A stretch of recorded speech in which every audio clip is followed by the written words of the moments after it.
Hola, buenos días con todos. Mi nombre es José Luis Gargurevich de Para Gobernarnos Mejor. Seguimos en estas conversaciones sobre políticas públicas y ahora estamos con Cintia Vidal.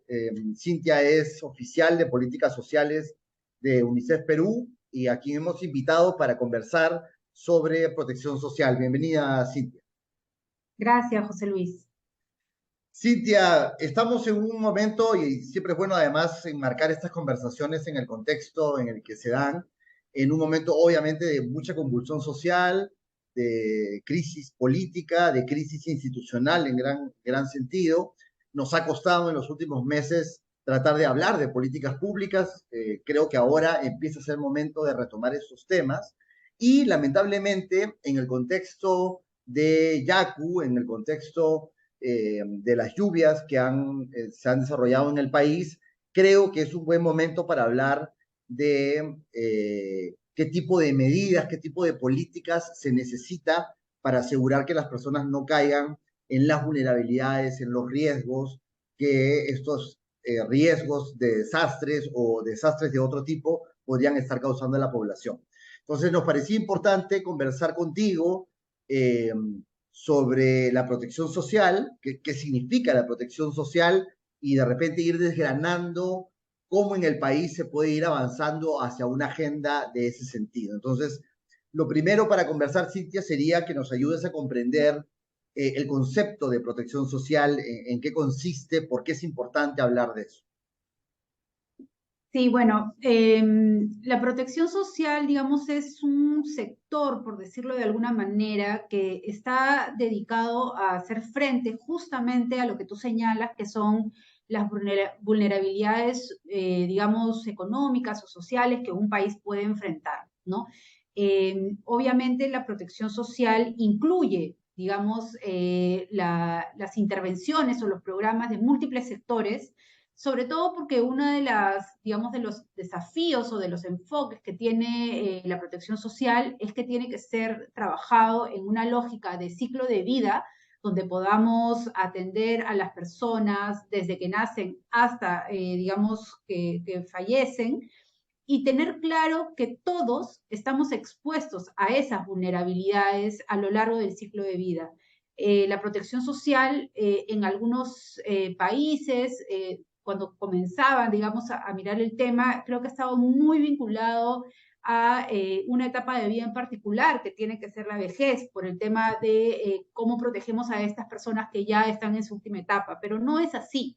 Uh -huh. La protección social busca tener una lógica integral, es decir, que tenga que ver y centrar su intervención en el ciudadano, en los hogares en particular, ¿no? Para poder tener una mirada de lo que necesita una persona que ha sufrido digamos, algún shock, ya sea por una crisis económica, ya sea por un desastre natural, como puede ser un terremoto, o puede ser la pandemia también, como hemos tenido alguna situación, digamos, de salud, pero a cualquier vulnerabilidad, es decir, cómo el país tiene que proteger a sus ciudadanos y sus ciudadanas frente a alguna situación adversa que se puede dar, ¿no? Cintia, Y eso esto quiere puede decir, pasar a los perdón, niños, o les puede pasar a los jóvenes o a los claro. ancianos.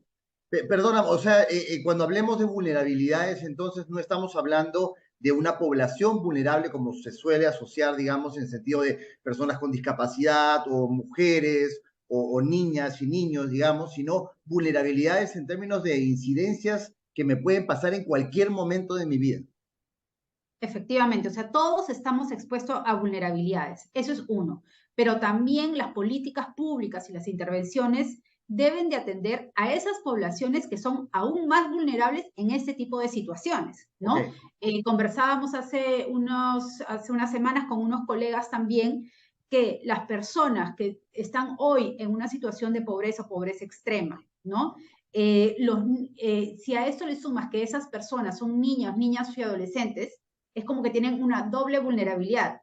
Pero si además en ese hogar que hay niños, niñas y adolescentes, hay algunas personas con discapacidad, es casi como una tercera vulnerabilidad. Entonces, ok, ok. el concepto de vulnerabilidad tiene que ver con que todos estamos expuestos a una situación vulnerable. pero dentro de eso hay poblaciones específicas que tienen una mayor vulnerabilidad y Entiendo. esa es la que el país tiene que tener, digamos, una atención particular, ¿no? Y a esto además le sumamos hoy, por ejemplo, la población migrante, es decir, niñas, niñas y adolescentes, hogares que son migrantes y que tienen menor acceso todavía a muchos servicios por no tener sus documentos regularizados, es una vulnerabilidad también adicional, ¿no? Creo que estamos dando pasos importantes allí, pero creo que todavía hay una brecha que tenemos que cubrir en cómo garantizar los derechos de todas y todos los que están en el territorio nacional, independientemente de su nacionalidad, independientemente de su condición, ¿no? Si estuviéramos de acuerdo, Cintia, en que ese sin duda es un problema público, digamos, que le está afectando a las personas, ¿cómo, cuánto ayuda o no la manera como se organiza el Estado al momento de tratar de resolverlas? En el sentido en que tú, por ejemplo, nos hablas de población migrante, pero no tenemos propiamente un brazo del Estado mirando a la población migrante, sino que cada sector tiene medidas específicas, digamos, desde su materia de competencia para estas poblaciones y así, ¿no? Esa atomización o esa, la manera como delegamos competencias en el Estado ayuda, favorece, limita, que se pueda entender que el problema es más integral como el que tú estás mencionando. Sí, bueno, siempre la organización del Estado ha sido una limitación para poder tener una mirada integral del ciudadano, ¿no?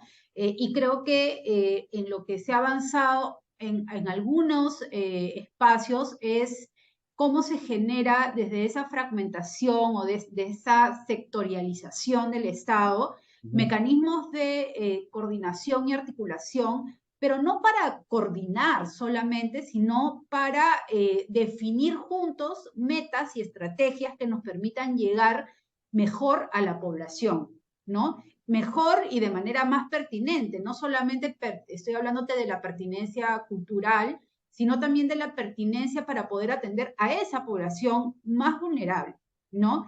¿Cómo llega, siguiendo un poco el ejemplo que tú has planteado, ¿no? ¿Cómo llega, por ejemplo, migraciones para hacer la regularización de estas familias migrantes, pero a la vez cómo llega salud, porque estos chicos que llegan después de haber Claro. caminado muchísimo tiempo tienen un problema de deshidratación, o cómo garantizamos que esos niños rápidamente se puedan insertar en los programas de alimentación escolar, que ingresen a la escuela.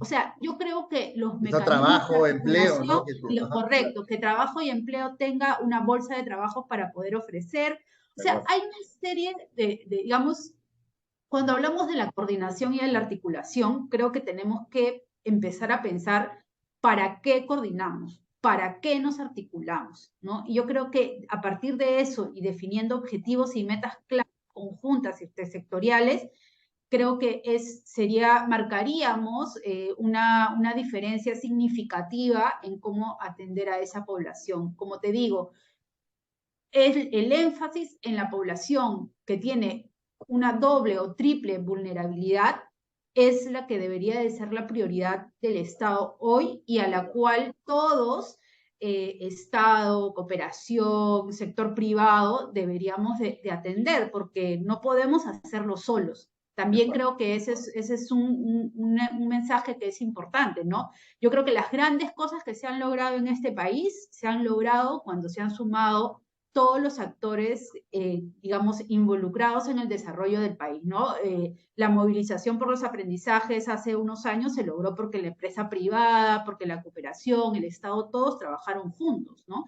Y Claro. yo creo que el país cada vez más es evidente que por situaciones como el cambio climático u otros, vamos a estar expuestos permanentemente a situaciones o a crisis muy complicadas, no solamente digamos, por un desabastecimiento de agua, puede ser, o por un desabastecimiento de alimentación, etcétera. Entonces, el Estado tiene que estar preparado para responder a eso. Y entiendo, Cintia, que además la complejidad, por lo que te comprendo, no tiene que ver solo con cómo atender y enfrentar, digamos, la vulnerabilidad en la que ya caen las personas, en la que ya están las personas, en su doble, triple vulnerabilidad, como tú bien has explicado, sino porque todos en realidad estamos en riesgo de caer en esa vulnerabilidad. O sea, la población de una política de protección social pareciera que es de todos, ¿verdad? Porque entonces, no sé, pasa una pandemia y yo de pronto puedo caer en pobreza porque tengo que salvar la vida de mis familiares, ¿verdad? Y entonces ese riesgo de vulnerabilidad tendría que estar previsto por el Estado, si es que el Estado lo estamos entendiendo como un garante de esos derechos. Quiere decir que esta es una medida para todos, sea que hayan caído en la vulnerabilidad o no, ¿verdad? Correcto. Es para todos. El Estado tiene que estar preparado para lo que tú dices, porque la familia se puede quedar sin empleo de un momento para otro. Obviamente, una familia con 5 hijos es más vulnerable que una con uno, pero no deja de ser vulnerable, porque el empleo, además, en particular, te genera un impacto muy fuerte en otros temas básicos, ¿no? Como la alimentación, como la Ajá, educación. O sea, siempre ajá. lo primero que, digamos, se vulnera en los derechos cuando tú te quedas sin empleo y sin ingresos, suele ser que mi hijo mejor ya no vaya al colegio o simplemente ya no lo puedo llevar a la posta de salud o al hospital o lo que fuera, ¿no?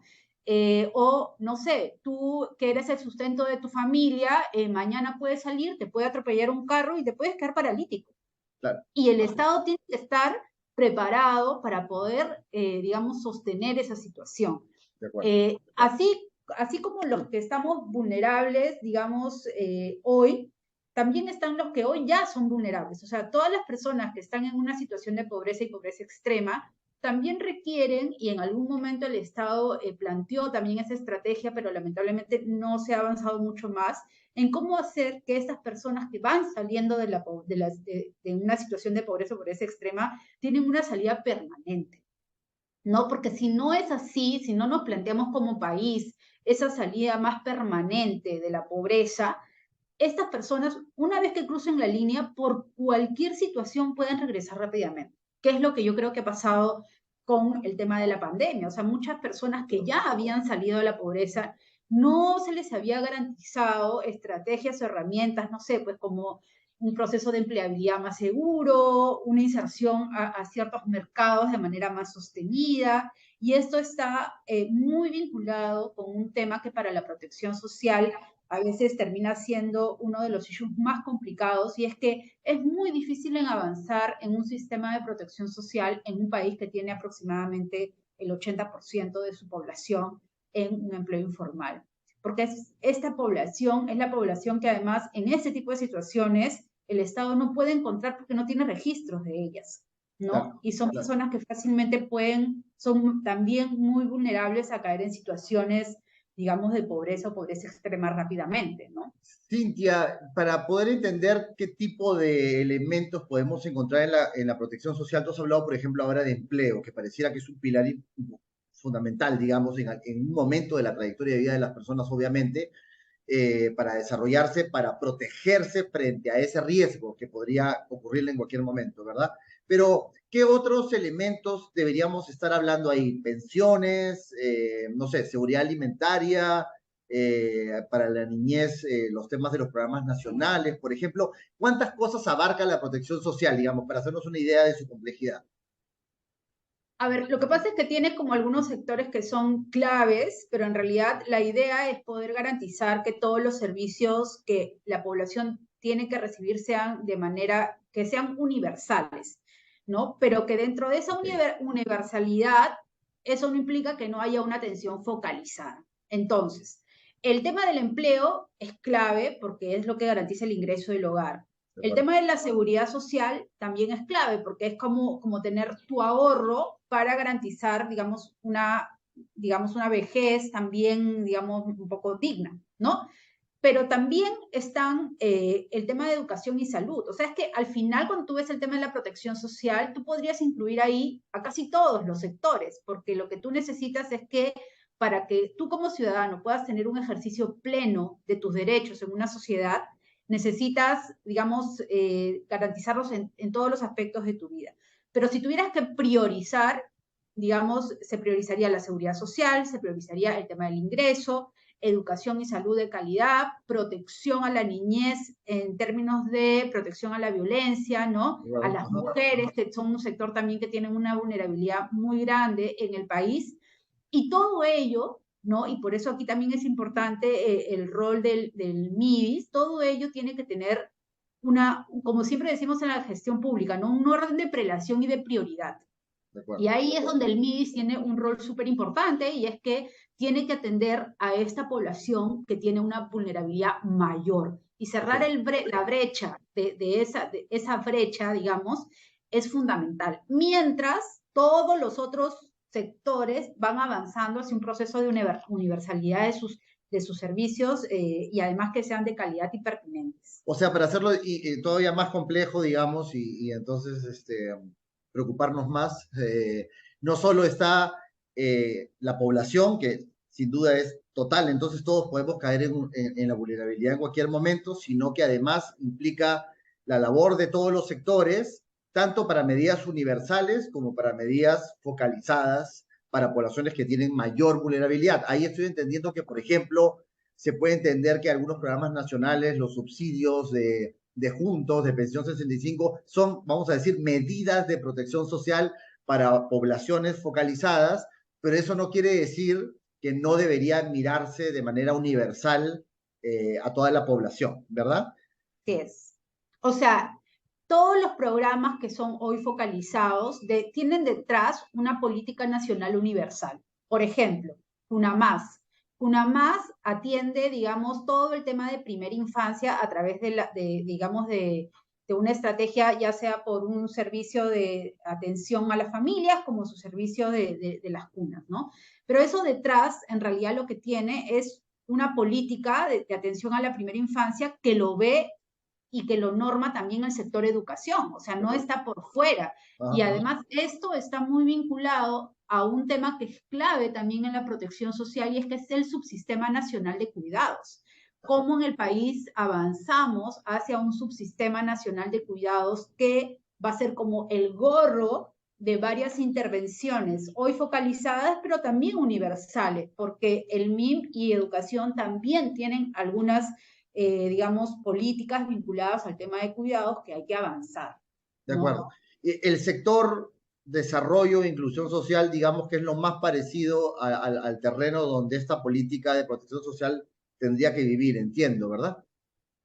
Sí, o sea, lo que pasa es que yo creo que el MIDIS es, como es el ministerio que, digamos, tiene, además acaba de aprobar su Política Nacional de Desarrollo e Inclusión Social, donde hay un componente muy importante vinculado a la protección social y a la reducción de la pobreza, que no son materias menores, que son como el core de la protección social, ¿no? Y además el MIDIS cuenta ya con herramientas, digamos, sistemas funcionales que permiten articular con otros sectores, ¿no? Entonces, yo creería que como ya en el país tenemos una cantidad enorme de sistemas funcionales, de consejos, etcétera, creo que por materia y por las herramientas que ya tienen, el MIDIS, digamos, podría ser, digamos, como el rector de este sistema de protección social, ¿no? Creo que tiene las herramientas, tiene las materias allí, y creo que se ha avanzado bastante bien en, digamos,